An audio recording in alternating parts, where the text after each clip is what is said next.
سلطان محمود غزنوی ایک نیک بادشاہ گزرا ہے. اس نے ایک مندر کو فتح کرنے کے لیے 16 دفعہ حملہ کیا اور 16 دفعہ ناکام ہوا. آپ غور کریں کتنی عجیب بات ہے کہ 16 دفعہ ایک بندہ جنگجوئی کرے اور شکست اٹھائے.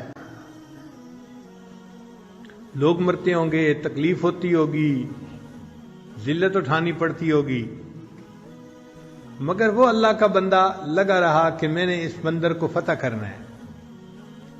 16 دفعہ شکست کھانے کے بعد کسی نے سلطان محمود غزنوی سے کہا کہ آپ نے کوشش میں تو کوئی کمی نہیں کی، اب کسی اللہ والے سے دعا بھی کروا لو کہ اللہ تعالیٰ تمہیں کامیاب فرما دے. تو اس وقت کے ایک بزرگ تھے حضرت خواجہ ابوالحسن خرقانی رحمۃ اللہ علیہ، یہ سلسلہ نقشبندیہ کے بزرگ تھے. ان کی خدمت میں وہ حاضر ہوا. حضرت کی خانقاہ تھی اور اس دن وہاں جو مریدین تھے وہ صفائی کر رہے تھے، جھاڑو دے رہے تھے، مٹی اڑ رہی تھی اور حضرت اندر کمرے میں بیٹھے ہوئے تھے اور ان کو سر کے اندر خارش محسوس ہوتی تھی. یہ خارش کئی مرتبہ جوؤں کی وجہ سے بھی ہوتی ہے اور کئی مرتبہ خشکی کی وجہ سے بھی ہوتی ہے. تو چونکہ بال لمبے لمبے تھے، زلفیں تھیں، تو حضرت نے ایک خادم کو کہا کہ بھائی سر میں دیکھو کہ یہ خارش کیوں ہو رہی ہے. تو وہ سر میں آپ یوں سمجھیں کہ خشکی دیکھ رہا تھا یا جوئیں تلاش کر رہا تھا. ایسے وقت میں سلطان محمود غزنوی وہاں پہنچا. ایک آدمی نے دیکھا کہ وقت کا بادشاہ آیا ہے تو وہ بھاگا بھاگا اندر گیا کہ میں حضرت کو جا کر بتاؤں. اور وہاں تو منظر ہی عجیب تھا کہ حضرت تو سر جھکا کے بیٹھے ہوئے تھے اور جو خادم تھا وہ ان کے بالوں میں خشکی یا جوئیں تلاش کر رہا تھا. تو اس نے اس خادم کو اشارہ کر کے بتایا کہ حضرت کو ملنے کے لیے بادشاہ سلامت آ رہے ہیں. اب اس خادم کو جب پتہ چلا کہ بادشاہ سلامت آ رہے ہیں تو اس نے حضرت کو جلدی میں کہا حضرت حضرت. تو حضرت اس کی طرف متوجہ ہوئے، بھئی کیا ہوا کیا ہوا؟ حضرت وہ بادشاہ سلامت آ رہے ہیں. حضرت نے فرمایا اوہو، میں سمجھا کوئی بڑی سی جوں تیرے ہاتھ آ گئی. وقت کا بادشاہ ملنے کے لیے آ رہا ہے اور ان حضرات کے دل میں دیکھیے کتنا اللہ کی محبت ہے اور دنیا کی حقارت ہے. وہ فرماتے ہیں کہ میں سمجھا کوئی بڑی سی جو تیرے ہاتھ آ گئی. اتنے میں سلطان محمود غزنوی بھی آ گیا. حضرت نے اس کو سلام کیا، بٹھایا اپنے پاس، تھوڑی دیر گفتگو کی. اب اس گفتگو کے دوران سلطان محمود غزنوی نے درہم و دینار کی بھری ہوئی ایک تھیلی ہدیے کے طور پہ پیش کی. تو حضرت نے سلطان محمود کو کہا کہ اس کو یہاں رکھ دیں. اس نے رکھ دی. تھوڑی دیر بعد حضرت نے اپنے خادم سے کہا کہ بھئی ہمارے پاس کھانے کی کوئی چیز ہے؟ ایک خشک روٹی کا ٹکڑا تھا.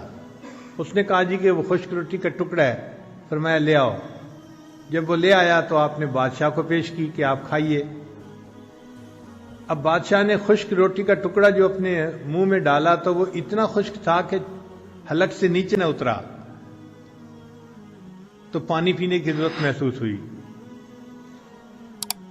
تو حضرت نے اس سے کہا کہ لگتا ہے کہ یہ خشک ٹکڑا نیچے گلے سے اتر نہیں رہا. اس نے کہا جی ہاں، یہ اتنا خشک ٹکڑا ہے کہ میرے گلے سے نیچے نہیں اتر رہا. فرمایا جیسے میری خشک روٹی کا ٹکڑا تمہارے گلے سے نہیں اتر رہا، یہ تمہارے درہم و دینار کی تھیلی میرے بھی گلے سے نہیں نیچے اتر رہی. تو بادشاہ نے محسوس کیا کہ واقعی ان کو کوئی درہم و دینار کی ضرورت نہیں، یہ استغنا کے ساتھ اللہ کی یاد کرنے والے لوگ ہیں. اس نے کہا کہ حضرت اب میں مقصد بتاتا ہوں جس کے لیے حاضر ہوا، کہ میں ایک مندر کو فتح کرنے کے لیے 16 دفعہ حملہ کر چکا ہوں مگر میں ہر دفعہ ناکام ہوا. اب ایک مرتبہ پھر حملہ کرنے کا ارادہ ہے تو دعا کروانے آیا ہوں کہ آپ دعا کر دیجئے کہ اللہ مسلمانوں کو کامیاب کر دے. تو خواجہ ابوالحسن خرقانی رحمۃ اللہ علیہ نے ایک جبہ اپنا پڑا تھا پاس، وہ اٹھا کے دے دیا. فرمایا کہ بھئی یہ جبہ ساتھ لے جاؤ اور جب تم مشکل وقت میں ہو تو یہ جبے کو سامنے رکھ کے 2 رکعت نفل اللہ کے سامنے پڑھو اور یہ دعا مانگو، یا اللہ اگر اس جبے والے کا کوئی مقام تیری نگاہوں میں ہے تو میرے اس معاملے میں میری مدد فرما دیجئے. تم دعا کرو گے اللہ قبول فرما لیں گے. تو سلطان محمود غزنوی بڑا خوش ہو گیا، واپس آیا. اب اس نے 17ویں دفعہ حملہ کیا. یہ منظر ایسا تھا کہ جب اس پر حملہ کیا جاتا تھا تو ہندوؤں کی مدد کے لیے اور بھی بہت سے لوگ آ جاتے تھے. مسلمان تھوڑے ہوتے تھے، مخالف زیادہ ہوتے تھے، تو مسلمان فتح نہیں حاصل کر پاتے تھے. اب جب 17ویں دفعہ لڑائی ہوئی تو معاملہ پھر اسی طرح کے مسلمانوں کے قدم پیچھے ہٹنے لگے، کمزوری دکھانے لگے. جب سلطان محمود نے دیکھا تو اس نے 2 رکعت نفل پڑھ کے اور وہ جبہ اپنی گود میں رکھ دعا مانگی کہ یا اللہ اگر اس جبے والے کا تیرے ہاں کوئی مرتبہ ہے تو تو اس کی برکت سے اے اللہ مجھے فتح عطا فرما دے. ایسا پانسا پلٹا کہ تھوڑی دیر میں اللہ نے مسلمانوں کو فتح عطا فرما دی. تو سلطان محمود غزنوی سومنات کے قلعے کا فاتح بن گیا. اب مندر کے اندر بہت ساری مورتیاں تھیں تو سلطان محمود غزنوی نے حکم دیا کہ سب بتوں کو توڑ دیا جائے.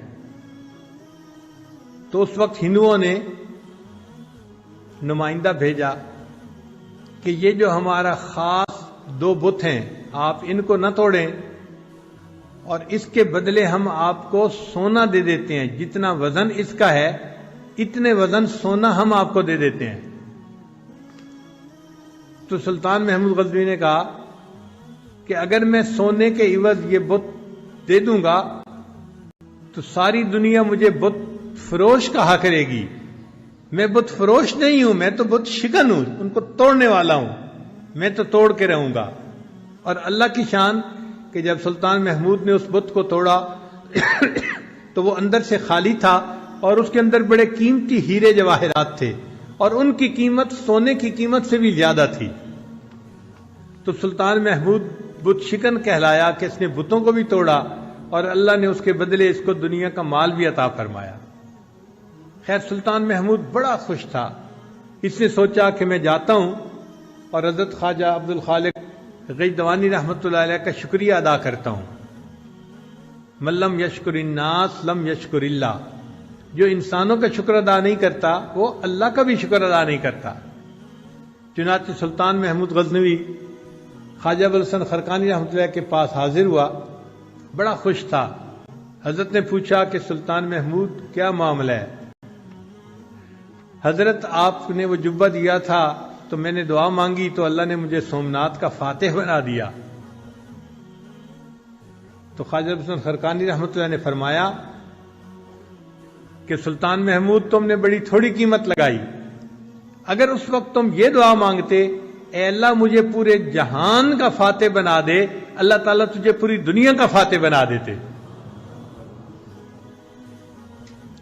تو اللہ والوں کا اللہ کے ہاں ایسا مقام ہوتا ہے کہ اگر ان کی برکت سے دعا مانگی جائے تو قبول ہوتی ہے.